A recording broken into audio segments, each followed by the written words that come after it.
TV show couples can be dull without a little drama, which is exactly why the toxic love story of Carrie and Big became one of the most irresistible on-screen pairings of its time.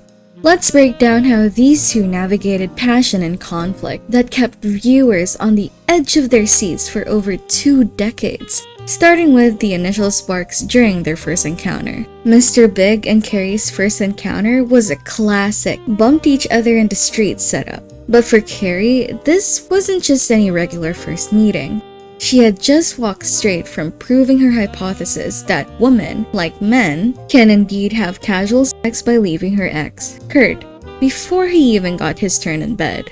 But then, she bumps into the type of Manhattan guy that was just the perfect embodiment of every woman's dreams, Mr. John James Preston, aka Big. Mature, neat business suit, charming, evidently rich. Even for a woman of her caliber, a top New York journalist for the Sex and the City column, it's rare to find someone like Mr. Big. She even highlighted this fact in her latest newspaper column. At this point, Mr. Big was probably a little intrigued by Carrie, as it's not every day you see a career-driven looking woman casually dropping rows of condoms. And for Carrie, seeing Mr. Big's hands with no ring definitely caught her attention. From this point onward, coincidences kept bringing the soon-to-be couple back onto each other's paths. The first of those encounters happened at a trendy Manhattan bar, where Samantha and Carrie spot Mr. Big. Carrie pretends it's her first time seeing this mysterious man, and Samantha, being the bold woman she is, tries to shoot her shot with this charismatic man. Mr. Big, however, politely deflects Samantha's flirtatious advances, leaving her slightly frustrated. An unfortunate outcome for her, but this sets the stage for what comes next, Carrie and Big's first conversation. That same night, after the bar scene, Mr. Big casually offers to take Carrie home behind Samantha's back. This is when the two finally exchange their first meaningful conversation, focusing on love, relationships, and their differing views on commitment. Carrie mentions her goal of having sex like a man. No strings attached, no feelings involved. Right now I'm researching an article about women who have sex like men. But Big, being the observer that he is, pegs that Carrie won't ever be someone who just has sex for the sake of it. But you're not like that. And he's apparently the same way. He assumes she probably thinks this way because Carrie has just never truly been in love. I get it. You've never been in love. And when asked whether he himself has been in love, his sly answer was enough to keep Carrie's mind racing. Absolutely. Not long after that conversation, Carrie once again runs into Mr. Big, who is now dating a literal model, the type of woman Carrie and the girls seemed to despise the most.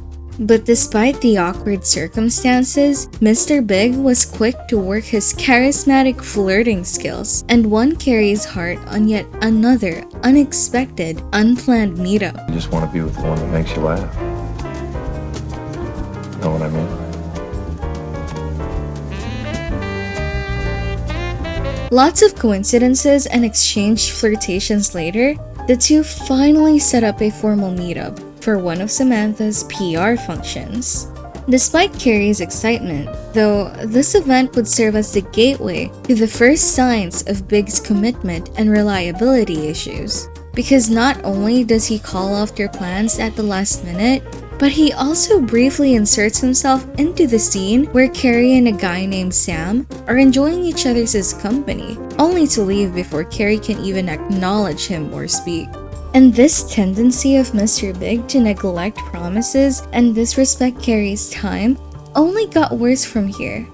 For example, on another night, he invites Carrie to a drink thing, and while she was expecting a date-like scenario, the evening instead turned into an opportunity for Big's friend, Jack, who was a complete stranger to Carrie, to whine about his divorce. Understandably, Carrie ends up leaving. At this point, there's still no romantic or love-like connection between the two, as Carrie continues seeing other men, while Mr. Big remains the elusive, hard-to-reach type. But Mr. Big just has this natural charisma that Carrie cannot resist.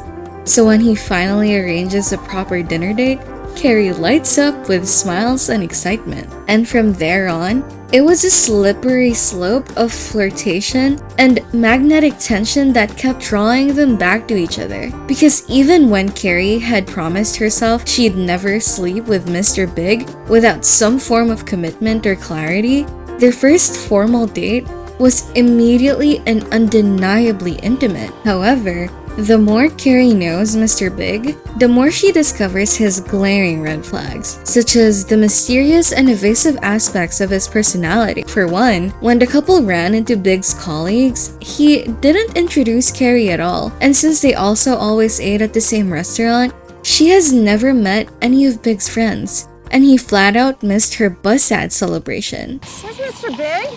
Oh, he couldn't make it. What do you mean he couldn't make it? That's a work thing. Oh, but this is your bus party. Oh, I told you shouldn't have. Well, never mind.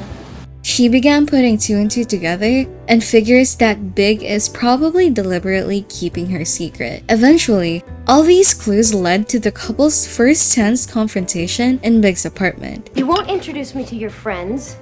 You bring me back to that restaurant where men take women they don't want to be seen with. You won't come out and meet my friends. You know, you have me in a niche. Certain events, certain restaurants, certain people. Like I'm only a particular fragment of the kind of person you think that you should be dating. True to his playboy reputation, though, he instantly spun smooth excuses and reassurances. I think Feng Hua's is the best Chinese food in the city, so that's why we went there. And, the guy we met in the street, I couldn't remember his name, which possibly means I have Alzheimer's, so that's what that was about. And this afternoon, I had courtside tickets to the Knicks. And that's all, folks. And that was enough for Big to regain Carrie's trust again. The argument ended with adult fun, effectively sealing their unofficial, yet very real and toxic dating status. Or at least, that was the case for Carrie, who was now willing to ditch her friends for Big. But for Big, it was a totally different setup. While being in a relationship with Carrie, he was still going on dates with other women. And one night, he, by awkward coincidence, brought another woman to the same restaurant where Carrie and the girls were celebrating. She called him out, but he just shrugged it off, and Carrie, being the love researcher she is, rationalizes his actions with the fact that they'd never really discussed exclusivity. Little did she know, this was just who Big had always been, a cheater who had already broken his first marriage due to unfaithfulness. By this point, their relationship had already ticked off a checklist of every possible reason they couldn't, or probably shouldn't, end up together. For one, they have huge miscommunication issues. Not to mention, Carrie's needs for attention and reassurance aren't met. Another one is, Big doesn't honor commitments or consistently show up for meetups. And he never seems to run out of excuses. But this list is only about to get longer. During their party getaway, Big's playboy side showed up in full force when he embarrassed Carrie twice in the same night. First, he got kissed by a possible ex. Stranger. And then his friend accidentally calls Carrie Julia. To meet someone very special. Julia. Actually, it's Carrie. Carrie, not exactly a perfect angel herself, decides that the best way to get back at him is to make him jealous, so she leaves the party, goes to a bar, and starts to flirt with another guy, only to bait Mr. Big into picking her up from the establishment at 3 in the morning if he wants her back. Hearing this call, Big didn't even seem jealous, just annoyed. But he goes to pick up Carrie anyway, and ends up waiting 30 minutes at the wrong entrance of the bar due to miscommunication. What are you doing back here? You said to meet out front. This is the front. This isn't the front. This is the back. I've been waiting out front for 30 goddamn minutes. Due to this argument, Big goes on to ask Carrie what's going on, which could have been the perfect opening for them to finally talk things through. But instead of expressing her feelings in a straightforward manner, Carrie just had to use her creative writing skills at the worst moment, as she uses the most confusing metaphor for their relationship. What's going on? I've done the merry-go-round. I've been through the revolving door. I feel like I met somebody I can stand still with for a minute, and... Don't you want to stand still with me? You dragged me out to a park at 3 in the morning to ask me if I want to stand still with you? Yes. One communication problem after another. However, things only got messier from here, because Carrie later finds out that Big had already been divorced after he had cheated on his ex-wife, and he admits that he would never get married again. Tell me you have an ex-wife. You tell me you guys had a three-way. Yes, I asked, but you dropped this big bomb, and you don't even give me any details. You don't even tell me why you broke up. I cheated on her. Yeah, I know. She told me at lunch. This crushed Carrie, as marriage had always been her lifelong dream. But as with every conflict that came up, this often deal-breaker revelation eventually got pushed aside, and somehow the two managed to keep going. But finally, Carrie's final straw came when Big introduced her as a friend to his mother at church. Mother, this is my friend, Carrie. I searched her face, looking for the light of recognition. Carrie had always voiced her need to be a true part of Big's life, but commitment and prioritizing her feelings were never in his vocabulary. Eventually, the two break up for the first time. A little time apart, though, was all it took for Carrie to overlook or be colorblind to those red flags. In season 2, the two reconnect with each other again, and when Big sent her birthday flowers, despite the fact that he only did so just because his secretary reminded him, Carrie slips right back into their familiar push and pull dynamic. This time, they agreed to keep it casual. And of course, Big excelled at casual. But Carrie struggled to keep it that way. She kept bringing up the idea of getting back together, which is kind of surprising given that their only affectionate gestures were things like Big giving her a toothbrush. In contrast, some of their fights almost reached a domestic violence level. But before that happens, it started with Carrie waiting outside Big's apartment for half an hour because he refused to give her a key. Mistaken for a hooker by the doorman, her frustration boiled over. 2.5 hours later, he showed up. Hey! And she punches Big after he carelessly pushed her off the bed while half asleep. If this was all I was ever going to get out of Big, was it enough for me? And then, at 3 a.m., somewhere between sleep and waking, I got my answer. Ah! Damn it! Carrie! Oh, are you alright? No! Talk about a very healthy and mature relationship. But Carrie would later explain why she acted out, and Big just answered in a way that totally ignored Carrie's emotional needs. So now I'm gonna say it.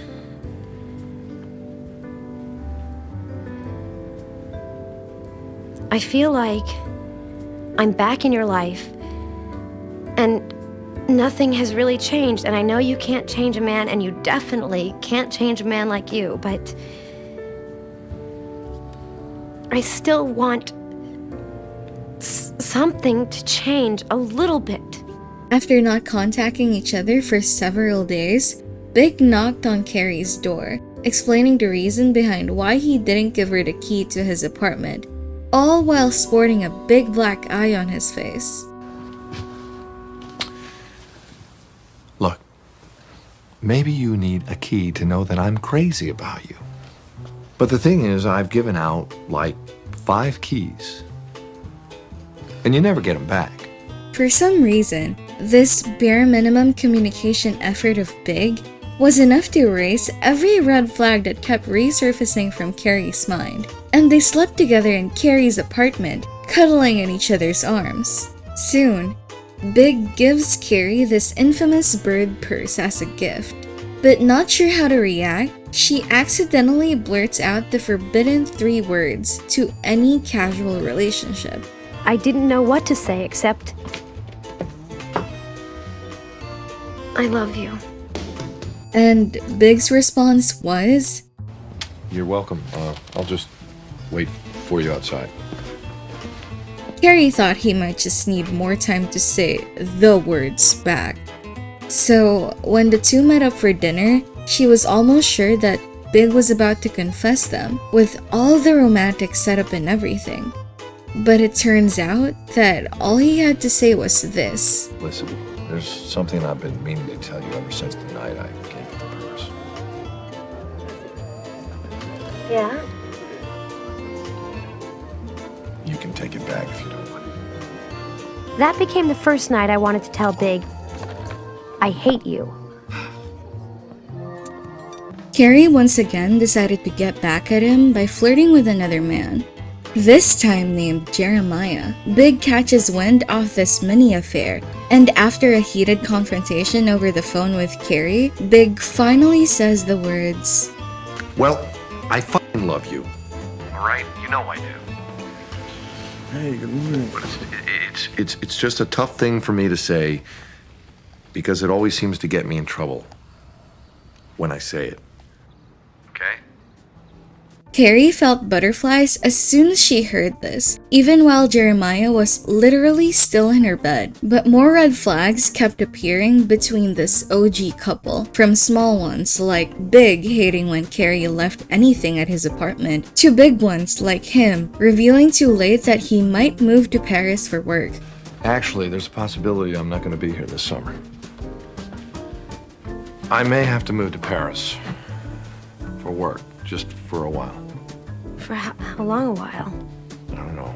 This revelation obviously devastated Carrie and made her feel like she was never part of his plans. At first, Carrie tried to make amends, even offering to move to Paris with Big. But he made it clear that she shouldn't uproot her life for him, either to avoid taking responsibility or to avoid having her come along. And of course, Carrie once again blows up. I mean, don't move. For me. Well, why would I move to Paris if it wasn't for you? I'm just saying, I don't want you to uproot your life and expect anything. I am such an idiot! What the fuck? I'm running around town in a beret, buying your greasy food, and you don't even care if I'm in your life. Would you calm down? No, you know what? I am so tired of calming down. Look. Big's firm stance against Carrie tagging along sparked fan theories that, by this point, Big had possibly already met Natasha, the Parisian woman he would go on to become engaged 2 months later. But whether or not that's the case, the couple broke up the second time, affecting Carrie so deeply that her friends even suggested she get therapy. Then, summer comes along with Big and Carrie meeting each other again, this time each having a separate date. Carrie's with Dr. Bradley Nigo, and Big is with Natasha, a lovely Parisian woman. The next time they meet privately, Big admits to Carrie that he had gotten engaged to Natasha. Realizing that this engagement happened just a few months after they broke free from their 2-year on-and-off relationship, Carrie publicly spiraled into anger. I just got a splitting headache. Well, I didn't know how to tell you it. And when you call for lunch... Engaged? How can you be engaged? You have a problem with commitment, remember? In fact, you told me you never wanted to get married again, ever. But later, the two parted ways on good terms after Carrie sought closure on why Big didn't marry her, wrapping up season 2.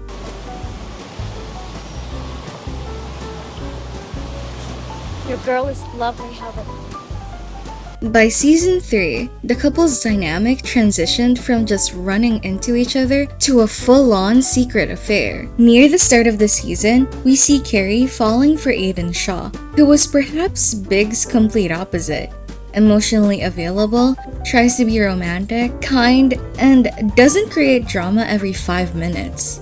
Bonus points, he actually wants to introduce her to his parents. But just when viewers thought Carrie's relationship picture was finally starting to settle, Big, who just so happens to be unhappy in his marriage with Natasha, makes his move again. Big starts to seductively approach Carrie, calling her constantly and showing up at her work or apartment. He confesses that marrying Natasha was a mistake, and while Carrie initially resisted, Oh, this has to stop. The flirting and the jerking me around and the calling my boyfriend. He doesn't know about you, and I don't want him to ever know about you. Why is that? she eventually gave in to temptation. By this point, Carrie and Big are now in a full-blown affair, with the two sneaking into hotels and Big's apartment. Big promises he'll leave Natasha, but he never really says when. The two end up getting caught by Charlotte, one of Carrie's best friends from the 4-woman squad at the heart of the show. And this forces the couple to have a serious conversation about their secret relationship. Both of them agree that neither wants to blow up their lives, yet they also can't resist the thrill of secretly seeing each other in private. However, Natasha eventually finds out about this affair when she catches Carrie half naked in her and Big's apartment, resulting in a cat and mouse chase between the two women. Natasha ends up falling down the stairs, bashing her face, and Carrie is awkwardly forced to rush Natasha to the hospital. Eventually, after all of this, Natasha divorces Big, and Aiden breaks up with Carrie. Carrie and Big initially saw their renewed availability as another chance to try again, but after a short-lived reconciliation, they eventually agreed to part ways on good terms. Of course, this parting doesn't last. Now, we enter season 4, when the messy tug-of-war of feelings between the two intensifies even further. At first, Carrie tried to enter the dating scene again, but Big somehow inserted himself into every one of her romantic scenes, seducing Carrie with his you-know-what-I-mean eyebrow-raising scheme. But traumatized, Carrie wasn't having any of it, at least early on, especially when Aiden, still being the loving, caring green flag that he is, re-entered the picture. She and Aiden tried to work out their second chance at a relationship, even when Carrie just can't kick Big out of her life. As everyone expected, it didn't take Carrie 2 seconds to go on a date with Big at the first chance she gets, like getting a fancy New York steak together. At that exact same dinner, Big tells Carrie about his new girlfriend, Willow Summers, a very beautiful movie star. Carrie pretends to be unfazed, but it's clear she's shaken. Big, of course, seems to enjoy how his new relationship is stirring up her emotions. Unfortunately for Manhattan's playboy, Willow quickly turns the tables and gives Big a taste of his own medicine by ignoring his calls and becoming unreachable, just like what he did to Carrie in their early days. With his ego bruised and reeling from rejection, Big leans on Carrie as his emotional crutch, obsessively reaching out to her with late-night calls, desperate messages, and a constant need for validation. Carrie, despite being with Aiden, keeps answering him and meeting him, feeding that unhealthy dynamic. She even invites Big to Aiden's cabin, and when caught in the act, she excuses the decision by saying she just wants to comfort a heartbroken friend. As expected, this love triangle being under a single roof was a ticking time bomb. Apart from the existing tension, Big starts to drink all of Aiden's alcohol and tries to smoke indoors despite being asked not to. And when he was too drunk to drive home, Big ends up sleeping in the cabin, further irritating Aiden. Carrie tries to force a friendlier connection between her two lovers, but this doesn't go as she expects. After all their dumb cabin antics, Aiden still decides to propose to Carrie, but the moment quickly dissolves when Aiden realizes how conflicted she truly is about her feelings. Mr. Big and Carrie, now both single, find themselves together again. This time, Big drops the big news that he's moving to California, which triggers Carrie's flashbacks to the traumatic Paris chapter. But the night still ends on an amicable note. with Carrie requesting a proper romantic goodbye from Big before he leaves. As promised, on Big's last night in New York, the two go on a farewell date, complete with a horse-drawn carriage ride through Central Park. But the evening doesn't end as planned, because Miranda, the last piece of Carrie's four-woman circle, suddenly goes into labor. So Carrie, dressed to the nines, had to rush straight to the hospital. After her friend's hospital escapades, Carrie hurries to Big's apartment for one last shot at goodbye, only to find he's already gone. All she receives as a parting gift from Big is a vinyl record and a plane ticket if she ever wants to chase him to California. Though Season 4 ends with intense push and pull tension, Season 5 slows things down a bit. With Big still in California, the couple spends most of the season apart. Carrie tries to date men like a struggling artist, Jake in New York, but there's just no one who compares to Big's magnetic pull. So, she uses her book launch tour as her excuse to go to California, though she admits the real reason for the trip to her friends. As she expected, during Carrie's book event in San Francisco, Big reappears right in front of her. This instantly drives Carrie's libido through the roof. With her flirting needs so intense, she almost chokes Big when she rushes for a kiss. After that kerfuffle, they go have a nice little dinner, where Big actually reflects on how he treated Carrie while reading her columns. But Carrie, who's now in no mood for anything but having Big back in her bed, brushes off all his toxic traits and ignores every awkward attempt he makes to flirt. The two end the night with more not-so-flirty discussions. Carrie is obviously disappointed, but Big is quick to kiss her passionately right before she has work to do the next morning. Now, fast forward to Season 6. We see a massive shift in the couple's dynamic, as Carrie finally starts exercising more self-respect than in previous seasons. While in a relationship with Mr. Berger, a book author who's also under her publicist, Carrie sets clear boundaries with Big for the first time. But when Berger broke up with her through post-it notes, she, of course, once again had a big space for Big in her mind and heart. Especially when she realizes that Big is back in town, not for fun, but for a heart surgery. During this revelation, Carrie breaks down in tears, while Big mocks her for being too dramatic. Angioplasty. Simple procedure, no big deal. But I can kiss these goodbye.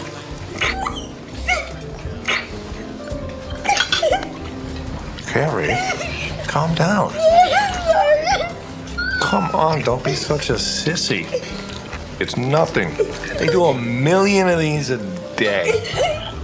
It's like having your teeth cleaned. Miss?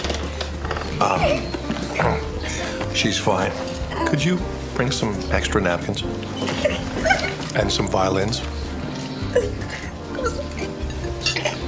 A scene that highlights how little he considers Carrie's feelings. Regardless, Big and Carrie reignite their connection when she's the only person to show up after his major surgery. Being the jerk he is though, Big initially still tries to hide from Carrie when he's discharged, but she manages to find him, flaunting her flirtatious candy-striped outfit in the process. Big, probably realizing he could die at any moment, sees Carrie as a potential long-term partner for the first time, and reflects on the years of their push and pull. The next morning though, when he starts to feel a tiniest bit better, Big acts like an asshole as always, looking annoyed when Carrie touches his face and kicking over the dominoes they happily built the night before. Once more, distance grew between them. So, Carrie dates Alexander, who asks her to move to Paris with him. Right when she was about to relocate her life with her new boyfriend, Big tries to reconnect with her.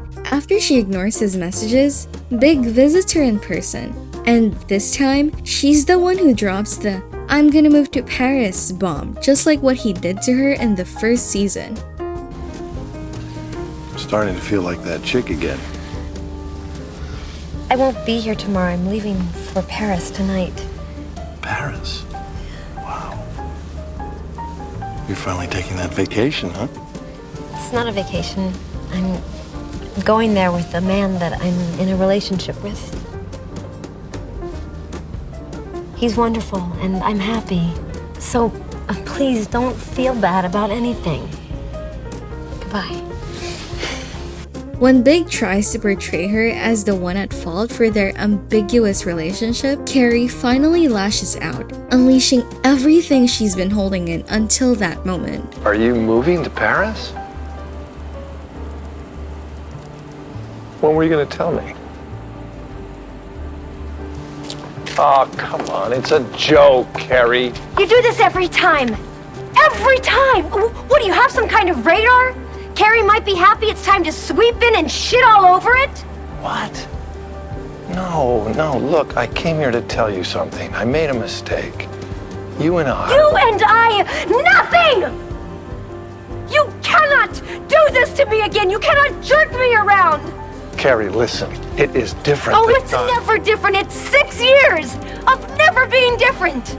But this is it. I am done. Don't call me ever again. Forget you know my number. In fact, forget you know my name. This time, she really thought she was done with Big for good. But not even a month later in Paris, he was already back on her mind after her immense boredom in the strange country. Add Alexander Slap to the mix, and Carrie quickly breaks up with her Paris lover. Big rescues her from her rainy French nightmare, and season 6 ends with the two returning to New York as a couple. Now, we enter the first movie of the franchise, where we see Carrie and Big start off as a happy, loving New York couple. They go apartment hunting. Big proposes nonchalantly. I wouldn't mind being married to you. Would you mind being married to me? No, not if that's what you wanted. And Carrie starts living her dream life, planning an intimate wedding that gets more glamorous each time, even when Big is strongly against having anything other than a simple ceremony. This causes Big to second guess whether they should even be proceeding with the wedding during Carrie's bachelorette party. And worst, he eventually calls the wedding off over the phone on the big day itself. Carrie crumples, and although Big does nothing to comfort or reassure her, at least Carrie has her girlfriends who helped her get back on her feet. As expected from the push and pull couple, Big wins Carrie back again by emailing her copy and pasted love letters from her favorite books, and this leads to them getting married at the city hall. During their post-wedding life scene in the second movie, Big surprisingly stops his chaotic playboy schemes and finds contentment in their simple married life. Carrie, on the other hand, starts missing her life of glamorous parties, hitting the streets of New York. So, she and the girls take a Middle Eastern trip, where she bumps into and kisses Aiden. However, this silly mistake would show how much Carrie had matured over the years, as she instantly confesses her mistake to Big. Her husband initially feels betrayed, but he manages to not just control himself, but also to forgive her with a black diamond ring when she got back. It's safe to say that this ending perfectly showed how Carrie and Big's relationship took shape toward the end. Patient, forgiving, and enduring. However, this happy ending still doesn't erase all the toxicity they went through to get to this point, such as the never-ending cheating, passive aggressiveness, miscommunication, and drama. Unfortunately, Big and Carrie's love story does not continue in the sequel series, and just like that, as Big dies in the first episode, leaving Carrie a widow.